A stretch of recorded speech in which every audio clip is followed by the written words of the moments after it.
मैं हेमंत कुमार शर्मा आपको 10th class SS पढ़ाऊंगा। एसएस 10th क्लास की उस बुक में 20 चैप्टर्स हैं टोटल, और उन 20 चैप्टर्स को मैंने आपकी सहूलियत के हिसाब से 4 अलग पार्ट में डिवाइड किया है। वो 4 पार्ट क्या हैं आपको पहले आप पढ़ते आए हो, तब मैं वापस रिपीट कर देता हूँ। राजनीतिक विज्ञान, भूगोल, इतिहास और अर्थशास्त्र। उनमें अलग अलग चैप्टर आ रहे हैं, किसी में 3 चैप्टर हैं, किसी में 6 चैप्टर हैं, किसी में 4 चैप्टर हैं। तो वो हमें अलग अलग तरीके से पढ़ने हैं, जिससे हमें आसानी हो पढ़ने में, समझने में। तो वो क्या है आपके सिलेबस में, कितने चैप्टर किस में है, उसमें हम थोड़ा बात कर लेते हैं। देखिए आप, पहला जो आपका बुक है वो है इतिहास। पहले जो इसका मैंने लिया है फर्स्ट इतिहास है, उसका जो फर्स्ट चैप्टर है स्वर्णिम भारत। कौन सा भारत? स्वर्णिम भारत। मतलब ये कि हम भारत के इतिहास के प्रारंभ से लेकर 1206 तक इसमें पढ़ेंगे।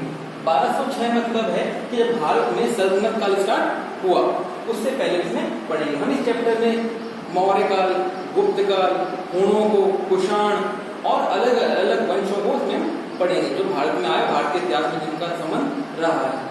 सेकंड चैप्टर है वह संघर्षकालीन भारत। संघर्षकालीन भारत जो है 1206 से लेकर 1757 तक ईसा तक माना गया है।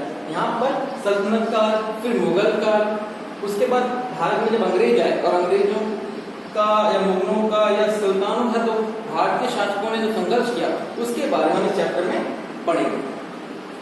तीसरा चैप्टर है अंग्रेजी साम्राज्य का प्रतिकार एवं संघर्ष। जब भारत में अंग्रेज आए और उन्होंने अपना आधिपत्य स्थापित करने की कोशिश करी, तो वहां पर भारतीय शासकों ने कैसे विरोध किया।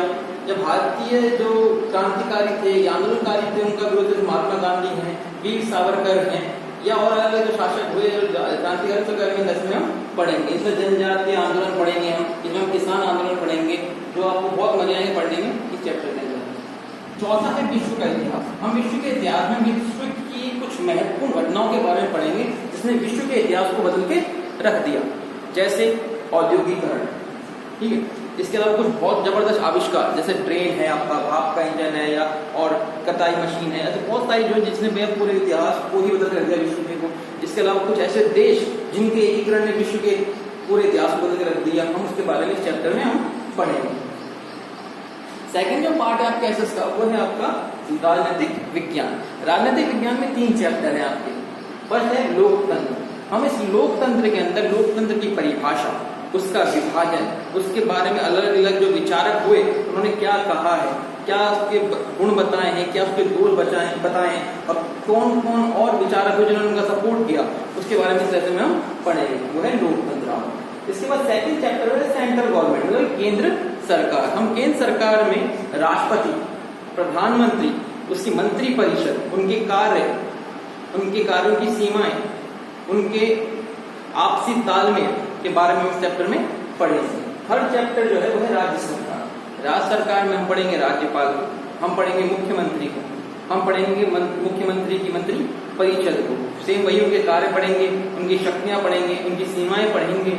इसके अलावा हम भैया उच्च न्यायालय को देखेंगे, हम सेशन न्यायालय देखेंगे, उनकी कार्य क्या है, उनकी सीमाएं क्या है, इस चैप्टर में हम इसको पढ़ेंगे। तो लोकतंत्र में आपके 3 चैप्टर दिए गए हैं।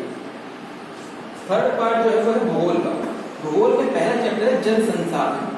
जल संसाधन में हम पढ़ेंगे कि भारत सरकार ने, मतलब कि केंद्र सरकार और राज्य सरकार ने कौन कौन सी परियोजनाएं चलाई हैं जिससे हम जल संसाधन का संरक्षण कर सकें, उसको सुरक्षित कर सकें और अपनी जनसंख्या का जो मांग है पानी की, उसे पूरा कर सकें। इसके अलावा राजस्थान के अंदर परंपरागत तरीके से कौन से हम तकनीक इस्तेमाल करते हैं पानी को बचाने की, हम उसके बारे में इसमें पढ़ेंगे। कि दूसरा चैप्टर भारतीय कृषि। हम ये भारतीय कृषि की विशेषता के बारे में पढ़ेंगे, उसके वर्गीकरण के बारे में पढ़ेंगे, और भारतीय कृषि ने और कुछ नई चीजों को जो अपनाया है हम उसके बारे में इसमें पढ़ेंगे। तीसरा है खनिज एवं ऊर्जा संसाधन। हम यहाँ पर खनिज और ऊर्जा संसाधनों के विशेष इनके ऊपर टॉपिक पे जोड़ देंगे, इनके भैया किस काम आते हैं, कितने महत्वपूर्ण हैं, हमारे भारत का स्तर कौन सा स्तर है, इसके लेवल पर हम किस में फर्स्ट हैं जो हमारे पास है ही नहीं, ठीक है, उसके बारे में उनके अंदर हम देखेंगे। फोर्थ है विनिर्माण उद्योग। विनिर्माण उद्योग मतलब होता है कि प्राइमरी सेक्टर, जिसे हम प्राथमिक क्षेत्र कहते हैं, उससे कच्चा माल लेते हैं और फिर अन्य महत्वपूर्ण वस्तुओं में देते हैं परिवर्तन। हम सरल भाषा में कहें तो हम सारे उद्योग धंधों के बारे में इस चैप्टर में पढ़ेंगे कि कैसे वो कुछ चीज लेते हैं उसे अन्य महत्वपूर्ण वस्तुओं में परिवर्तित कर देते हैं। भारत का उसके ऊपर क्या स्तर है उस विनिर्माण उद्योग के अंदर, हम उसके अंदर पढ़ेंगे। पांचवा है मानव संसाधन। हम मानव संसाधन में मेनली जनसंख्या की बात करेंगे कि जनसंख्या और उससे संबंधित जो घटक है हम उनके बारे में बात करेंगे, जैसे जन्म दर, मृत्यु दर, लिंग अनुपात, साक्षरता दर, इन सब ऐसे और बहुत सारे घटक जो हम इसके अंदर पढ़ेंगे। एक एक पढ़ेंगे, समझाएंगे कि भारत का क्या स्तर है, क्या नहीं है, क्या कमियां हैं, क्या अच्छाइयां हैं, सब के बारे में हम पढ़ेंगे इसके अंदर। लास्ट जो है परिवहन एवं संचार। हम यह देखेंगे कि भारत के अंदर परिवहन और संचार की क्या व्यवस्था है, परिवहनों के इतने भागों में डिवाइड किया गया है और उन विभाजन जो किया गया है उसको हम डिटेल में करके पढ़ेंगे। फिर संचार के साधन पढ़ेंगे कि भारत में संचार के साधनों का विकास कब हुआ, कैसे हुआ, आधुनिक तौर पर किन संचार के साधनों का इस्तेमाल करते हैं, वो हम सब इस चैप्टर में पढ़ेंगे। भूगोल के अंदर आपके टोटल लगते 6 चैप्टर है। कितने चैप्टर हैं? 6। हमें ये सारे के सारे पढ़ेंगे।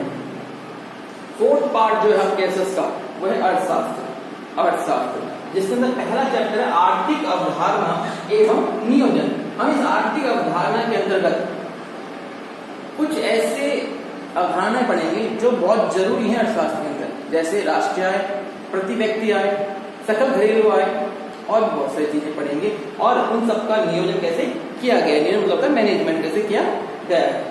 सेकंड चैप्टर है भारतीय अर्थव्यवस्था की विशेषताएं एवं नवी प्रवृत्तियां।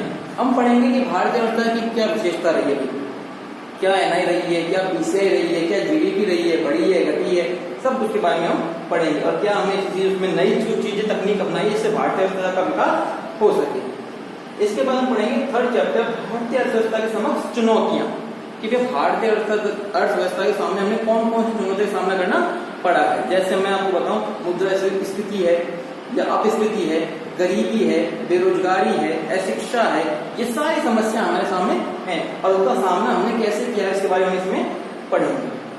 फिर है फोर्थ मुद्रा एवं वित्तीय संस्थाएं। मुद्रा क्या होता है? मुद्रा होता है पैसा, करेंसी, ठीक है। अब करेंसी के बारे में पढ़ेंगे, उसका इतिहास पढ़ेंगे, कैसे करेंसी बनी, कैसे अपने आधुनिक रूप में पहुंची और आज इनको संभालने वाली जो संस्थाएं हैं इनका जो नियोजन करती है, जो इनको भी लेन देन करती है, उन्हें क्या कहते हैं? वित्तीय संस्थाएं। प्राचीन समय से करते आए लोग, लेकिन आज गवर्नमेंट के भी कुछ हैं जो रजिस्टर्ड है तो वो भी ये काम करते हैं। उसके बारे में जो अलग संस्थाएं हैं, कुछ गैर परंपरागत हैं, कुछ परंपरागत हैं, संगठित है, गैर संगठित है, उनके बारे में वित्तीय संस्थाओं के बारे में भी हम पढ़ेंगे।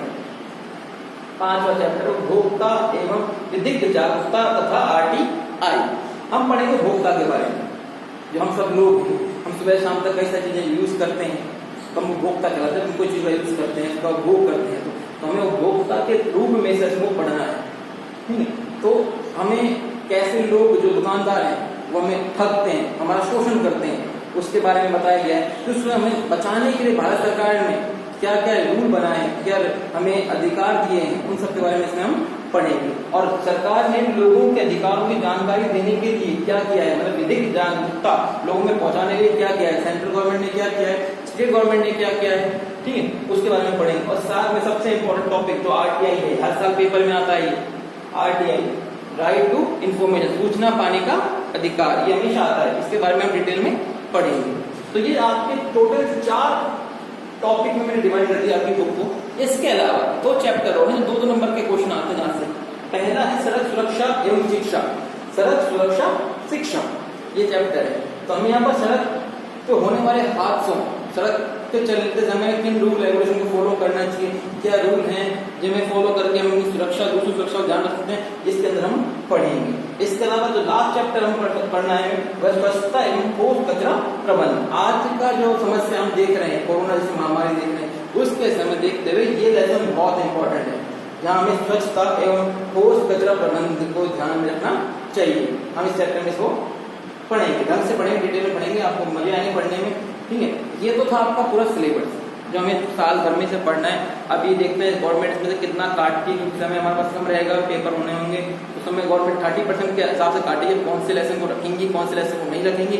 जैसे गवर्नमेंट की गाइडलाइन आएंगी तो हम आपको वो गाइडलाइन के अकॉर्डिंग बता देंगे क्या है, हमको साल भर से पढ़ना ही है अभी, तो गवर्नमेंट बताएंगे। इसीलिए ये आपका सिलेबस है। अब नेक्स्ट हमारा वीडियो आएगा उसके अंदर हम आपको एक लेसन स्टार्ट करेंगे, ठीक है। जब तक थैंक यू, बाय।